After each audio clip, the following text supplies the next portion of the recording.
attaqué loi bi fas yéene nag ànd ak député yi faree ci kujje gi ngir ñu mën a xool naka lañ ci daal duggee. c'est vrai que cette loi là moom vraiment elle sabote notre démocratie loolu il faut se le dire loi la boo xam ne dafay ñëw rek pour protéger aussi un homme alors que les lois elles ne sont pas personnelles. Les lois sont générales. Parce que boo gisee ñuy lajj di daanu di mab lépp lu ñu attaqué ñu perdre bu ñuy defar dara dañ koy defar viser ko orienter ko à une personne benn nit ki Ousmane Sonko loolu c'est des précédents dangereux pour une république parce que yéen benn diir ngeen fi am da ngeen di dem booy tëgg loi da nga koy tëgg pour mu prendre en compte l'avenir dans le temps nu mu gën a yàggee gën a baax maanaam plus muy gën a nice plus muy gën a ñoŋ plus muy gën a rafet teggin wa muy prendre en compte l'avenir maanaam ay loi yoo xam ne boo ko tëggee fii ak 50 ans fii ak 100 ans du ñu am besoin du ko corriger waat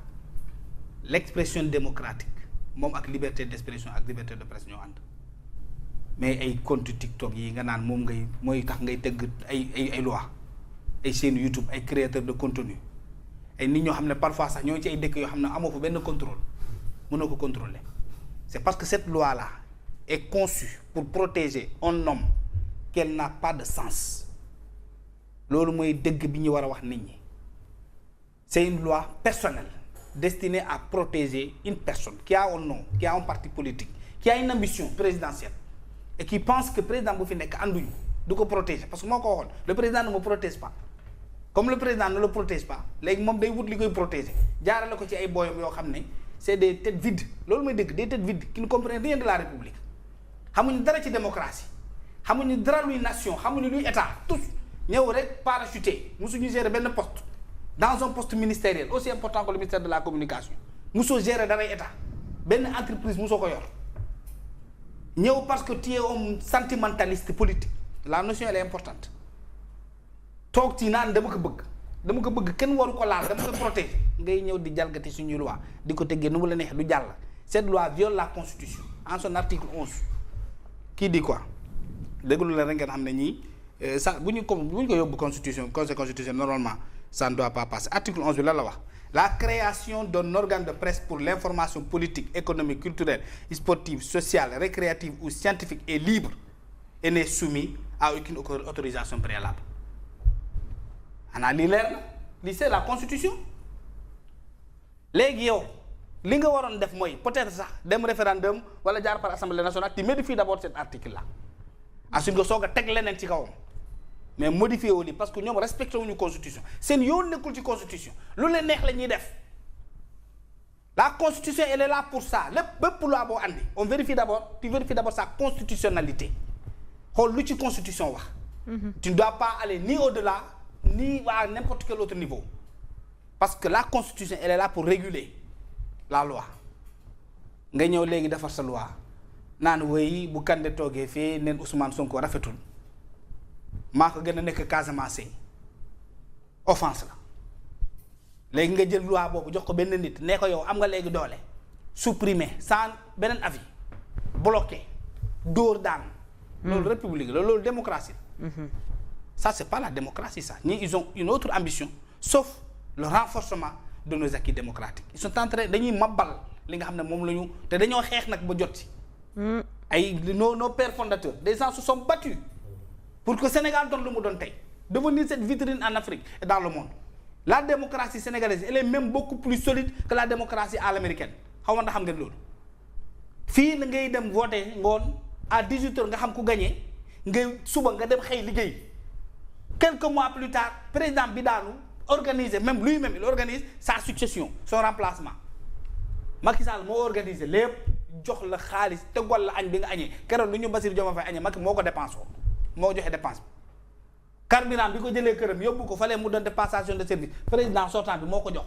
chauffeur yi moo ko jox la sécurité moo ko jox ça c'est des acquis démocratiques Amérique on te parle de grands électeurs le peuple day voté ba pare fal Hillary Clinton avait gagné devant Donald Trump mais parce que les grands électeurs qui sont un petit nombre une minorité n'a pas voulu comme une présidente gère l'Amérique ñu bañ Donald Trump jàll alors que la démocratie ñoom ni ñu ko définir c'est le pouvoir du peuple par le peuple et pour le peuple c'est le plus grand nombre qui gagne. te ñun loolu moo fi am moom la ñu appliqué fii à la lettre. yow nga acquérir loolu fal la parce que tout simplement am nga benn messi bu nekk fale mu jaajit boo xam ne kenn waru ko wax dara moom mooy ku kenn waru la laal moom te am na sañ-sañ ci ñëpp ci lépp ngeen tëgg loi pour protéger kon naan da ngeen di détruire les acquis en démocratie les acquis positifs se préservent Lamine on les protège parce que yooyu bu amuloon yow doo falu ñaata yoon la ñu fi tëj organe de presse fii lan lañ ci daan wax ñoom ñaata yoon lañ fi teg TikTok ñoom lan lañ ci daan wax tey tu viens faire pire mooy li ngay wax ci Pastef rek avec le Pastef vraiment rien ne surprend quoi. cher laataa may jox ñoom Bamba dafa am un point boo xamante ne dafay concerner directement taskatu xibaar bi liggéeyam alors gis nañ Synpics daal di koy nakarlu ci texte bi nga xamante ne def nañ ko surtout ci article 31 bi parce que foofee la muy wax nekk na loo xamante ne lu jéggi dayo la parce que ci biir exécution wu mission wu ki nga xamante ne moom moo di taskatu xibaar bi maanaam CNRM am nañu sañ-sañ maanaam ñëw def visite ak contrôle ci biir barab bi ngay liggéeyee wala structure bu mu doon laaj la communication document tout document bi nga xamante ne yow yor nga ko maanaam tey ci sa source te loo xamante ne c'était protégé la source journaliste du joxe source buñ la mënti laaj itam mais tey ci bu fekkee ne loolu danañ la koy dafa nekk ci biir texte bi ça devient très compliqué. presse bi moo ko waroon nangu rek c'est ça aussi. loolu bokk na ci ñun am nañu un code qui organise ce métier. le code est là le code de la presse je pense que ça organise tout cela. donc lii laa lay wax ni ñoom xamuñu li fi nekk ci réew mi dañuy ñëw rek di dóor xamuñu ne ce pays il est organisé Sénégal dafa am ay acquis ci lu bëree bëri am ci ay avancées nag par rapport ak d'autres pays même des pays européens des avancées significatives